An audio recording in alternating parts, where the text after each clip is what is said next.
Vamos a hacer un balance de los primeros 3 años del primer gobierno de izquierda en Colombia, el de Gustavo Petro. Pero antes una aclaración. Si usted es de los que quiere ver a los chorros de sangre del antipetrismo o del popetrismo, les pido el favor que pasen derecho y para que no les dé un dolorcito de estómago o de cabeza. Si usted quiere ver un balance objetivo, quédese estos 4 minutos que vamos a hablar. Vamos a comentar lo bueno, lo malo y lo feo del gobierno de Gustavo Petro. Lo bueno, el manejo macroeconómico. El desempleo está en 8.6, el más bajo en décadas. La inflación en 4.8, de las más bajas de la región y del mundo después de toda la crisis postpandémica. Entonces, no hay crisis económica, hay un buen manejo macroeconómico y no hay la supuesta crisis de la que muchos hablan. Inclusive, me atrevo a decir lo siguiente, y es que el pago de la deuda externa se ha hecho, que se pagan billones de pesos, se ha hecho perfectamente. No ha habido default ni impagabilidad. Ustedes saben que Colombia quedó muy endeudada después de la pandemia, cuando el gobierno de Iván Duque sacó créditos por montones, con una tasa de interés bastante alta. Entonces hay un manejo macroeconómico bastante bueno. ¿Qué falla ahí? El tema fiscal, donde sí hay una crisis fiscal, donde el gobierno ha tenido que adelantar el recaudo. Y si eso no se maneja bien, eso sí puede llevar más adelante a un impacto económico. Pero hasta el momento la macroeconomía funciona y ha funcionado bastante bien. 2. El tema de superación de la pobreza, que fue a lo que el presidente se dedicó en su discurso, sobre todo la pobreza monetaria. Miles de personas han salido de ese umbral bajísimo de pobreza monetaria y eso significa que Colombia ha luchado bastante en el tema de sacar gente de la pobreza.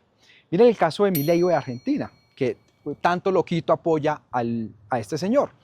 Ese señor ha hecho de todo, ha mandado miles de argentinos a la pobreza con la idea de bajar la inflación. Igual sigue estando por encima del 30% según los últimos reportes. Y aquí tenemos una inflación baja sacando gente de la pobreza. Es cierto que algunos alcaldes han dicho que esa superación de la pobreza monetaria se debe también a sus políticas y no solo al gobierno nacional, pero lo cierto es que ha bajado la pobreza, punto. 3.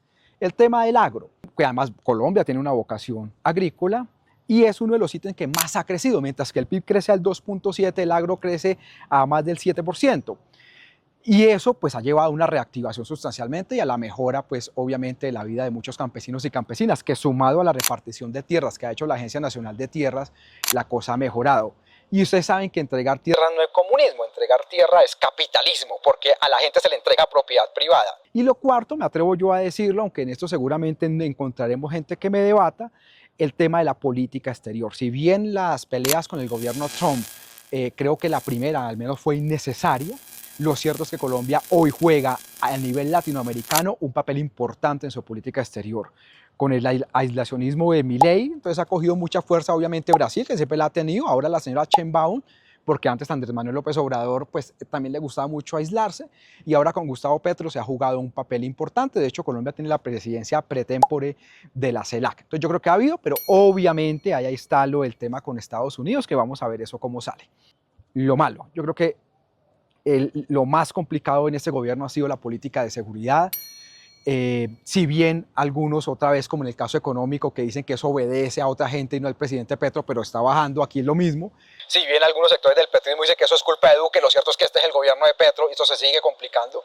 De los poco más de 1.100 municipios que tenemos que tiene Colombia, más o menos hay 300 afectados por el conflicto, una cifra que eran 200, 220 cuando comenzó el gobierno de Gustavo Petro, y ese lunar es muy complicado, que se suma además al fracaso de la paz total. Que duele decir lo que fracasó, porque los procesos de paz abrevian sufrimiento de la gente, pero fracasó, no funcionó. El paquete grande, ninguno de esos grupos va a entrar ni en sometimiento ni en negociación de paz.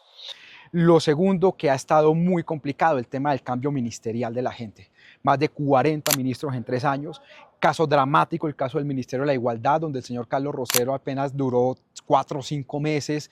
Es muy difícil ejecutar así, cambiando ministros cada 4, cada 5 meses. Es muy difícil mantener políticas de largo plazo. Es muy difícil ejecutar la plata y eso se siente.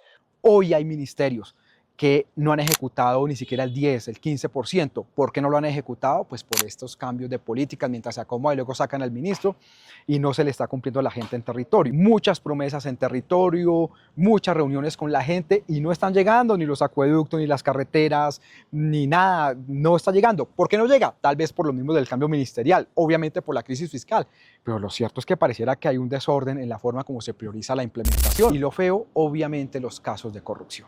Yo creo que nadie, ni seguidores ni opositores al presidente Gustavo Petro, muchos esperaban turbulencia, debates políticos, pero nadie esperaba tantos casos de corrupción. Nadie esperaba lo de la unidad de gestión de riesgo, nadie esperaba lo del hijo del presidente, eso no se espera. Y tal vez estos casos lo vayan a marcar muchísimo en la vida personal que le espera al presidente Gustavo Petro. Y hay una cosa adicional, y es el balance del Congreso de la República que quiero hacer. Y es, claro, el gobierno ha tenido éxitos, pasó la reforma pensional, que además es una reforma pensional que promovía Fedesarrollo, o sea, no tiene nada de izquierda, la había propuesto el sector capitalista. Pasó la reforma laboral, muy buena, que era recuperar derechos. Ustedes saben que el uribismo había quitado derechos a los trabajadores con la promesa que eso iba a traer más empleo, lo cual fue falso, pero se recuperaron derechos de los trabajadores y pasaron otras reformas, el acuerdo de Escazú, la primera reforma tributaria, pero también muchas se quedaron y muchas se van a quedar. Y ahí hay unas promesas por cumplir, que, o sea, en algún momento seguramente se tendrá que cumplir. El balance de lo malo, lo bueno y lo feo del gobierno, primer gobierno de izquierda, el gobierno de Gustavo Petro.